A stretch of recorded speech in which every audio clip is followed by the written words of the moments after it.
our designer and our marketing person.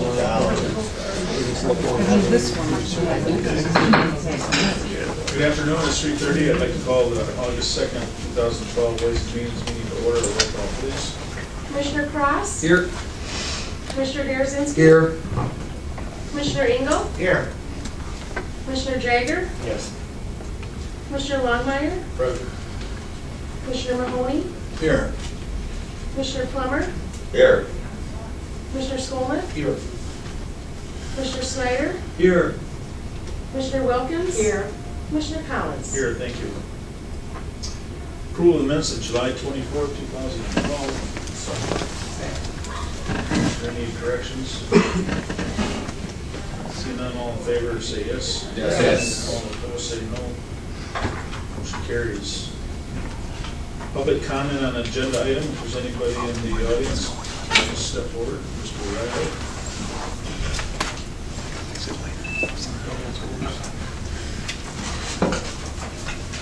My name is Jim Riley. I haven't had an opportunity to update myself on today's agenda, but I'm assuming the earlier agenda that mentioned the county's participation in the building of the new building to house some governmental operation of some sort is still on the agenda.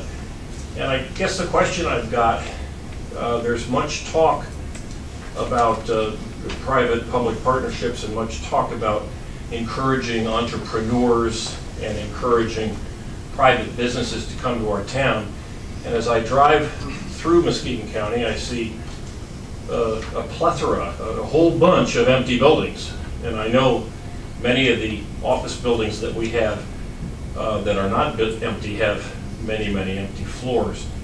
And it just seems to me odd that we would be looking to encourage anyone to come in to put in essentially a public building that I'm not sure, but it's very possible wouldn't even be paying property taxes.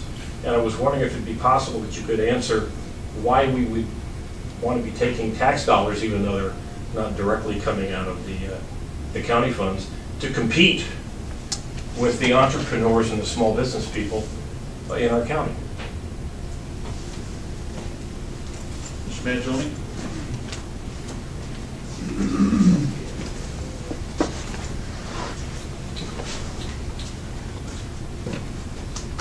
My name is Mark Mangione, and I'm here today to speak in favor of the RFP for the Workforce Center.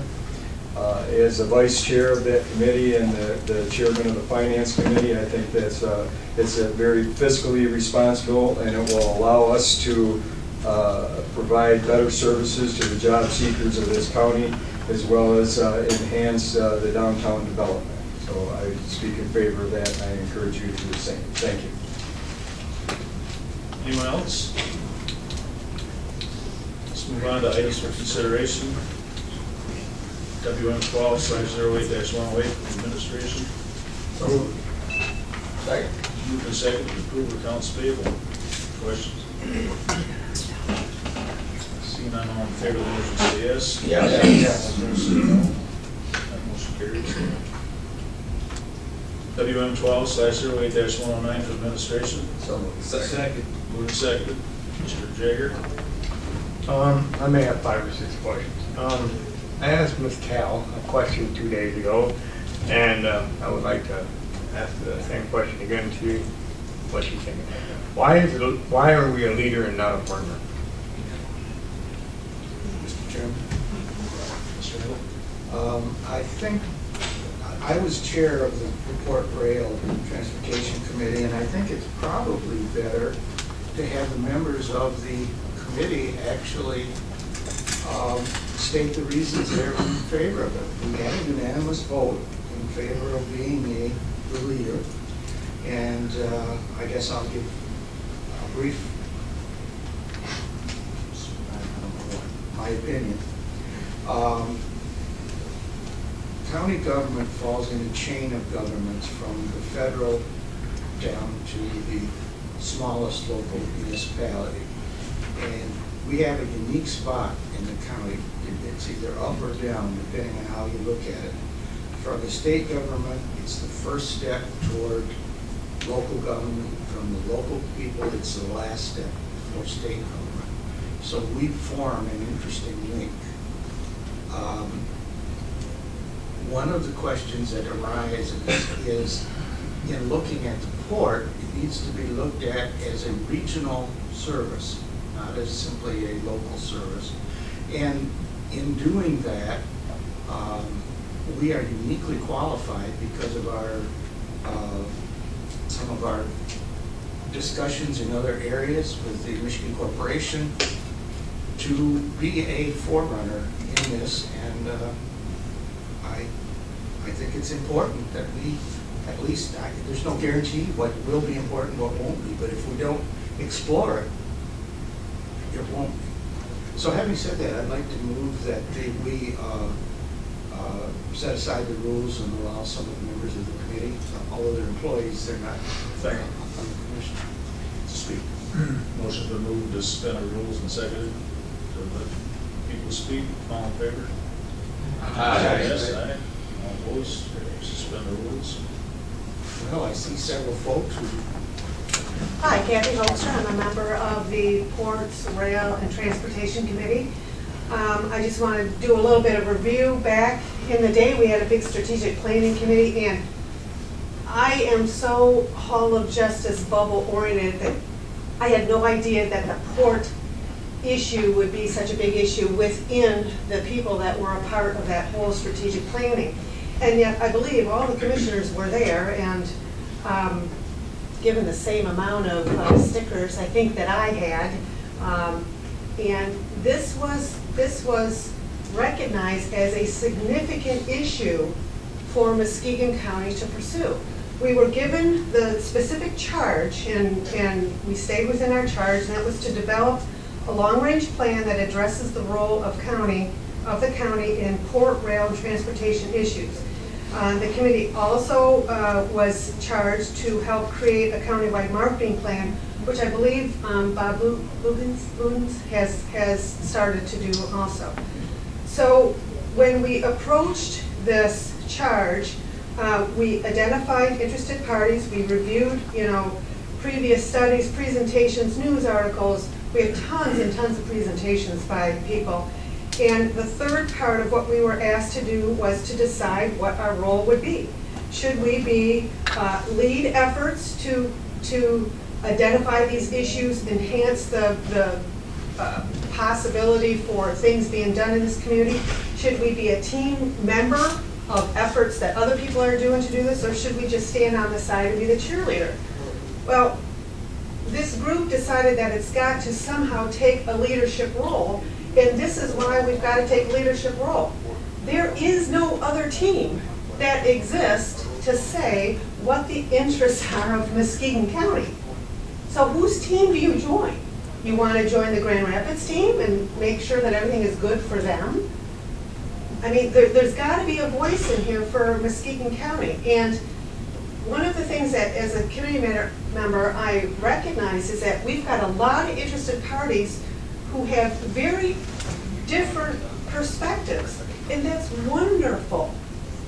That's part of county government. That's wonderful. We have the environmental people who want the environment as clean as it can be. We have the business people that want to make money. That's what they should be doing, right? But we've got to have this macro, this larger picture, that we can take this larger picture and go on a regional basis. That port is unique. It's beautiful. We've got to take care of it. If the flow tonnage or whatever, the stuff that comes in, if it goes below a certain weight, that thing's not going to get dredged. Okay, you've got the power plant that brings in a ton of tonnage, and what have they told us? Whoops-a-daisy, we might not be, bringing in how much tonnage. I mean, we've got to start thinking long-term, because bad things can happen very quickly if you don't. It's like garden what you have right now. You've got to work what you have right now. When I was thinking about some of the things that we were doing, I was thinking about back in the day, and I remember this, when we were dumped with The development center out there, the state government decided that they didn't want that big regional facility that's now Baker College. Oh, what a horrible thing, it's gonna be this statewide elephant, what are we gonna do? County government shouldn't do anything about that. Who could have guessed? Oh, I remember some of the arguments too, oh, it's gonna be in competition with MCC. Who could have known the things that have happened out there that created this culinary arts program? I mean, it just goes on and on and on. But county government had to step in. And what did we spend there? $1? Right? Yeah, Mr. Mahoney, yeah, you remember, it was $1. So, I mean, there is a place for county government. I am not about expanding government. I am not about new programs. I'm not about spending a whole bunch. We don't have money to spend. That doesn't mean we don't have resources, knowledge base. That doesn't mean there's not things that we can do. And I think that you have charged us. You have said that this is an important thing. You've asked us to do this job. This committee has met, sometimes mindlessly long meetings, and done the things that you've asked us to do. And now I think, you know, it's your obligation to say, yeah, I think you need to step forward. You've thought about these things. We've asked you to do this. And do I think we're going to be the leader? I don't think we're going to be the leader. I think we're going to be the lead facilitator of things. And that's what we need to be doing here. Thank you. Oh, yes. Well, there's some implication that somehow or other there's opposition to this. I'd just like to express myself, I'm totally in favor of it. I think this is an obligation that we ought to take on. Absolutely. I think this is something we ought to partner with. And I think that we need to move ahead and make sure that this is done in a manner that will promote the entire community and the interaction between this community and the communities that are producing items that can be shipped out of this community. I'm just going to make an observation, if you'll permit me, as one who sat and looked out on that harbor for years and watched the trucks roll down from Hart and Shelby in the north with frozen items that were placed on ships that were transported to Europe. When that harbor or when that port was busy, there's a lot of harbor, there's a lot of dock space in there. There is a lot of incoming items coming in. For one, I happen to think that we should participate. And I guess, I don't know how long we need to discuss this, but I'm certainly willing to listen to anybody else on the committee. Who was on the committee? Mr. Espenbarth. Hi, myself. Dave Fisher was on there. Who else was there? Commissioner Cross, Mr. Fairchild. There's a list. You need glasses. Oh, right here. His arms are long. I don't want to admit that yet. Commissioner Engel, Bob Lukens, Commissioner Cross, myself, Mark Fairchild, Dave Fisher, Kathy Holtz, just Commissioner Jager, and Donna Van Rees, who's not in the audience, and of course Judy. I was the staff. Yeah, big help though. Well, was there? This is a committee recommendation, as I understand it. Correct. Okay. One real quick, real 5 points for you, really quick. I think this group, after visiting, after Kathy mentioned all the groups that we actually interviewed, and there were several. I think there was at least 9 different, 9 or 10 different groups that we went through and interviewed. Then we had meetings besides those. One critical thing is we recognize there's a need. There's not really a lead role out there, like Kathy said. There are City of Muskegon's doing their thing. Muskegon Area First is working on it as well. There is also a consortium working on it, but there's not really a lead group. I think that's pulling everybody together. I think that's an opportunity for you guys to step in. The second one, engaging. We've always been a part of the community to engage, and we've always wanted to be, whether it's an assistant, a lead role, or in volunteer. You guys have always been very engaged in the community, and this is a great opportunity for that. there's a lot of trade activities going on. We heard several of them. Obviously, the blades was one that came through town, and it's amazing what they had to do to just get those blades out to our port system. And they had to do it all on their own. That's a story on its own. Again, we're not just promoting the port, we're also promoting the railroad, and we're also promoting the transportation of the trucks. So who's looking at getting the railroad back into Muskegon? Who's looking at making the roads accessible to all the truckers? Who's taking that lead role? The consortium that I mentioned about, they are very busy, and they're working with Muskegon Area First, and they're also talking about a trade association. They are seeing a lot more coming from Grand Rapids area, and Grand Rapids needs a port. And I think the opportunity for this commission to step up and work with Grand Rapids in the access to our port system. And one last thing I want to leave you real quick is the commissioners that were here in 1969, were they a player or were they the leader in the wastewater system? Thank you. Mr. Cross. Well, I also sat on this committee as well, and I mean, I think it's a great opportunity if we just let this pass by, and I think we're going to miss a huge opportunity, and we're not doing any justice for the citizens in this county, nor the whole Michigan, or the west side of Michigan. Right now, as Mark spoke, they brought these blades in here, they brought them in on their own. They come from Holland. They flat told us that they tried to bring them to Burns Harbor, Indiana. They couldn't get there. This is an opportunity for them to become a regular customer shipping stuff out of here.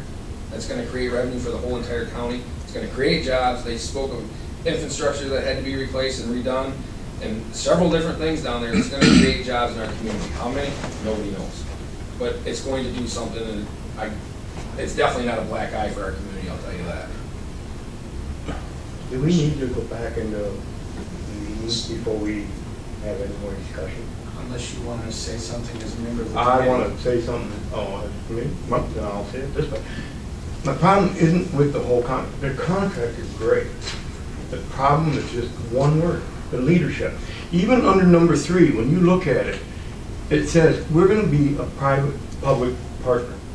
That's the key. Once we say we're a leader, I know, I'm in business. You come in and tell me that you're going to be a leader of my company, I'm telling you crap. These guys didn't even want to talk to us, basically. They came, they sat there, they said a few words. Now, this leadership thing was brought up, and the hands went up so fast, you couldn't believe it, to become a leader. Now, I didn't even put my hand up, didn't say yes or anything else. It went so fast, everybody couldn't wait to be a leader. There is a lot more to this. We do not have the zoning of the city or anything else down there. They run that. It's theirs. We can't go in and tell the city. I want to be a minute. Yeah, no, yeah. No Okay. problem. We have no right to go in and tell them how to run their zone. We have no right to go in and tell the businesses. The businesses are going to be scared. We start telling them we're the leader of them, and we're going to tell them how to run them companies. Of all the things, we should be trying to make sure we're partnering with them. I agree totally. We should be leading the way with the infrastructure, getting with the other counties, getting with us. But that's the part we can lead with. The businesses can lead with getting with the other businesses and talking to them and everything else, because that's what they do best. And the city can be a partner by saying, okay, this is what we do. We do the zoning. It's our lake out there. We're running that. You guys aren't running it. We are. This is a partnership. We can lead our part and their partner. And we're a partner. I'm not saying that whole lake is theirs. I'm saying the ports are theirs, literally. All the ports fall in the city, and they are theirs. And we have no right to come in there just like putting a boat on Prairie View Landing. Everybody's a partner in this. And we'll scare people the minute we start saying, oh boy, we get our hands on that company. I'm telling you, you'd scare the hell out of them. I just have one thing to say on that. I think Mark already spoke of a consortium group of the businesses that are involved in this, and they are working together. And I think the leadership and the role is us to just sort of put our arms around it and help direct it all together, not take over their business. Nobody ever said none of that. So we're going back in session? We'll go back in session. Second. Motion made to go back in session, seconded. All in favor? Aye. All opposed? Back in session. Is there any more discussion on this motion, Mr. Berezinski? You know, as county commissioners, we are the leaders. That is our job, to be the leaders. And I embrace this wholeheartedly. I, as a child, watched those boats come in and out, and it's got to happen. Someone has to grab it and coordinate all these issues. And prosperity, Muskegon just recently has a lot of national recognition. Let's continue that because we have something very unique here. So I very encourage everybody to vote yes on this. Mr. Mahoney. I would reiterate that. I appreciate Commissioner Snyder's words. This is an opportunity for the county to show leadership as a coordinator, not necessarily as running the show, simply to coordinate it. If there's no one that you can point to, it will fall apart very quickly because, you know, no one is organizing how it should go. And the leadership here is not necessarily taking over or running anything. It's simply a way of showing the direction that we need to go. And I encourage it. Mr. Snyder. Well, I'd like to just continue, perhaps I ranted a little bit earlier, but I'd like to just continue. There are many docks in the port. All of those people are private. There's no way that you're going to tell them what to do. I agree with you. But that doesn't mean we shouldn't take the lead in trying to develop a comprehensive program that will put this deep water port, the only one on the west side of the state, on the market and on the national scene. It's something we should do, and I believe we will do. I just want to say one other thing, and that is, I can assure you that there is going to be greater and greater water transportation as time goes on. I happen to have had a job as a coal passer on an old-fashioned Great Lakes freighter back as a youngster. Unfortunately, I never got out in the boat, but I had the job and I was unable to pursue it. And that was in the days when there was a lot of activity, and we're going to see that an uptick in that to a greater and greater degree. Mr. Engel? Just again, from a broad perspective, we call ourselves the Port City. And Muskegon is here because there's a port, whether it's furs or lumber or cast iron. This is basic to our needs, and we are in a unique position to draw the different folks together and at least get them talking to each other. And that's not always been the case in the past. Commissioner Jagger? I would like to say one more thing, sir. I am planning on voting. The deal is, I want to make sure everybody's very, very clear. We're not trying to run anything because we scare people with the word leader. And that's all. This thing is a good program, I think. We need to do something, but we lead in the part that we lead in, not in anything else. And it's got to be very clear. We have no intention of leading anything that we are not supposed to be having our hands involved in. Commissioner Wilkins? Yes, Mr. Chair, thank you. I see this as a concerted effort for all of us. I mean, it may appear like someone has to start it off to get it started, but I think then we're pulling it together for the sake of all of us here to make this county successful. And I think it's a great idea because we need it all, the rail and all of this. So I'm in support of it. Anyone else? I would like to just thank the committee for all their hard work and bringing this recommendation to this board. Let's have a vote. All in favor of the motion say yes. Yes. All opposed say no. Motion carries. WM 12/08-110 for finance. So moved. Second. That's been moved and seconded. Discussion. I will add that this proposed budget 2013 is available on the county website. Thank you, Mr. Kaplan. All in favor of the motion, say yes. Yes. All opposed, say no. Motion carries. WM 12/08-111, Human Resources. Second. Moved and seconded. Questions? Mr. Mr. Anthony there. Maybe if you could just give us a background on exactly what this is, so the public understand what this move might mean. Debbie Gardabell, Human Resources. The move is an effort to consolidate all of our services. We currently pay for locations at Orchard View Schools, Goodwill Industries over on Norton, out on Oak Street, and we also have a facility up in Whitehall. And this is an effort to bring all those services together.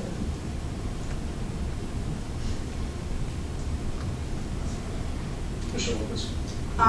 My concern is how will the ones from Whitehall get here? We're looking also at possibly a small satellite up in Whitehall, and where people could go file for unemployment, go on the talent bank, do resumes, and get services. But they also would have Shelby available too, which is a larger center that has all the services too, because we have Oceana and Muskegon counties. Okay. And I had one other question, because sequestration is supposed to take effect on January 1st. And that's the federal funding, so what will happen if we lose the federal funding? Because that's going to be, is expected to be a 10-year period at 7%, and how would that affect us? Our lease with the vendor is contingent upon our funding. Oh, okay. Thank you. How many square feet is this? It's about 30,000, little over 30,000 square feet. And then is that it's not the whole building? No, we'll have 12,000, almost 13,000 square foot on the first floor, which would be the public area, which would have classrooms to provide services to job seekers, computers for them to go online to apply for unemployment and do resume writing and meet with their career developers. On the second floor, we would have a little over 4,000 feet, which would be where Human Resources would be located. And then on the third floor, we have a little over 13,000 feet, which will be the administration that we have out on Oak Street, plus all the career developers from who are currently our contractor. Okay, is there any build-out required in this, or is the space okay the way it's configured? There would be some renovations that the Hinman Group would do. Put up some walls, make the classrooms. And that's all built into the lease? Yes. Mr. Plummer? Is there any estimate on the savings that this will bring to the program?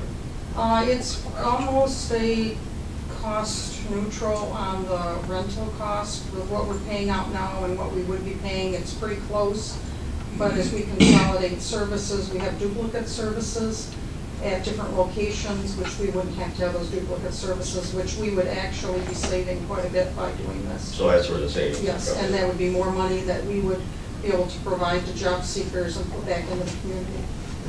And again, I appreciate the information on the, they did send it out today on the floor layout and everything else and the price per square foot too, so I appreciate that. Thanks.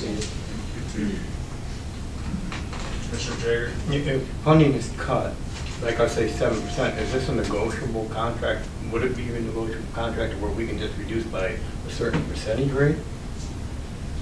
I think I guess, maybe I'll have Andy Stone come up from employment training and let him talk to you about that.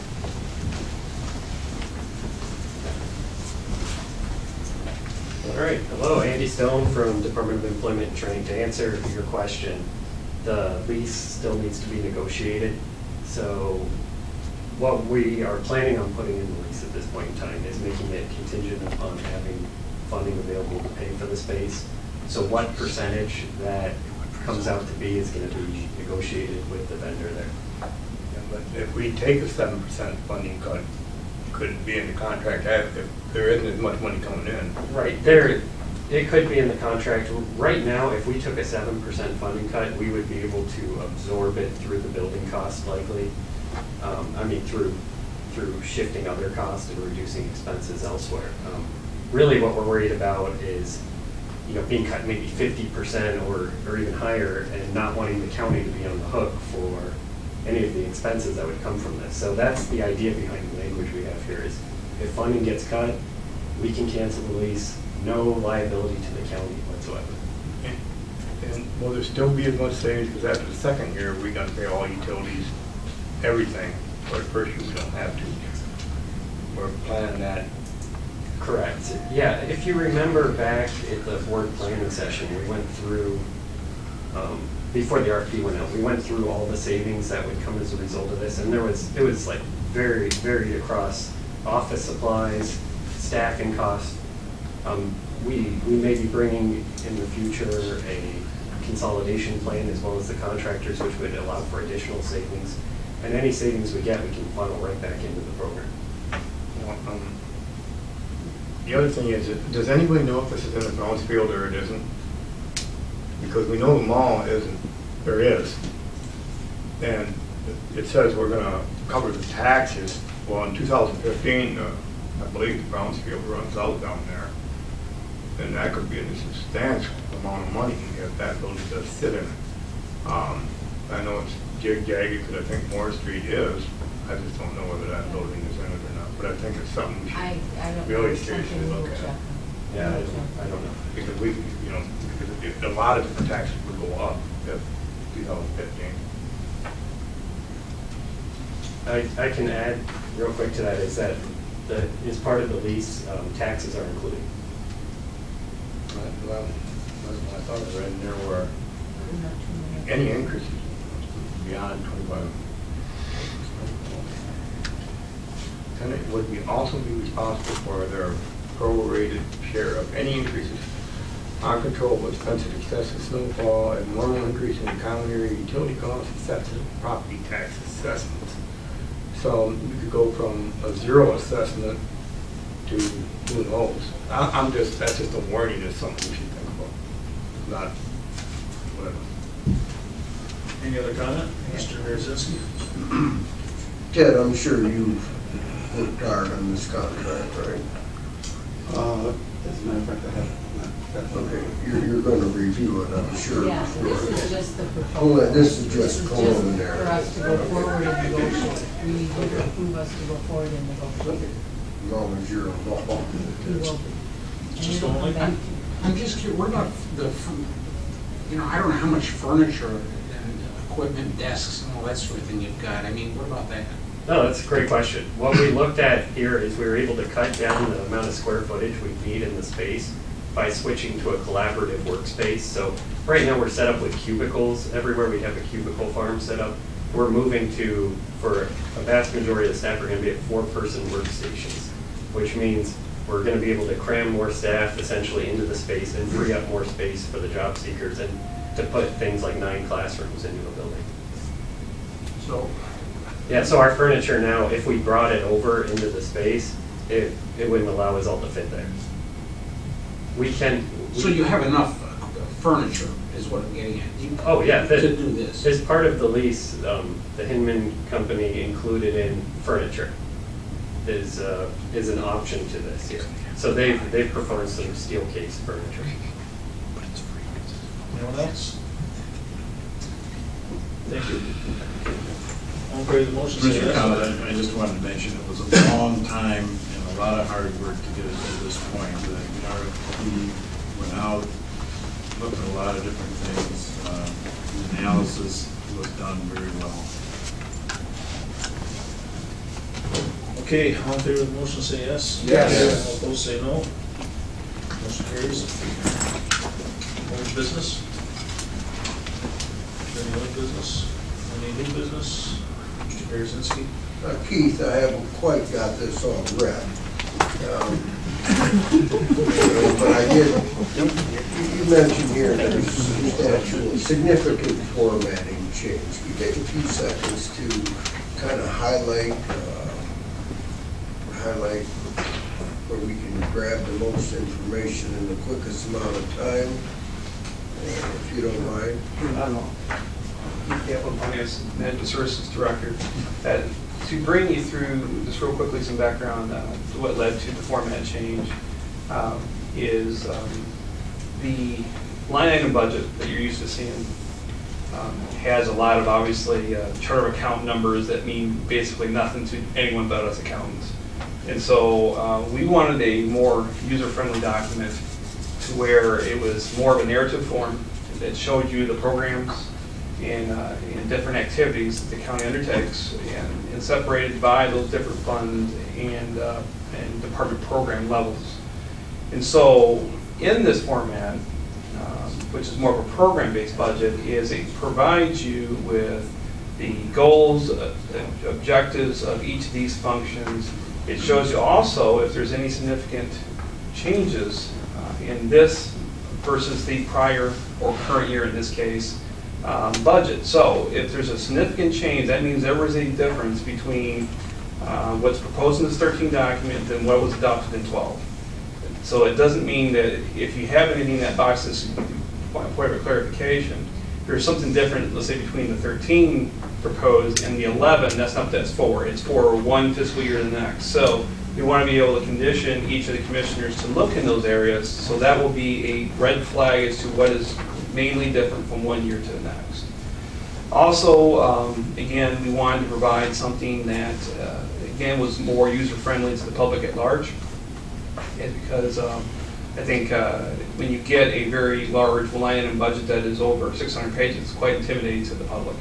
And so we wanted to make sure that they understood it. Now, the line item budget is still available. It still will be online. But we feel that with this format, it will make it a lot more palatable to move through. And it's more to the way we adopt the budget. We do not adopt a line item budget, and that's a misconception. This is closer to this is actually how we adopt a budget, and I think that's a significant improvement. Actually, when I read the preface here, I mean, for 10 years, we had the same wordings, and I see that's been updated. And I think, thank you, Keith. You're welcome. Any other new business? Anybody in the audience would like to address the board on a new topic? If not, entertain a motion to adjourn. Thank you. Second, we adjourn. All in favor, say yes. Yes. Adjourn. Thank you. The knees.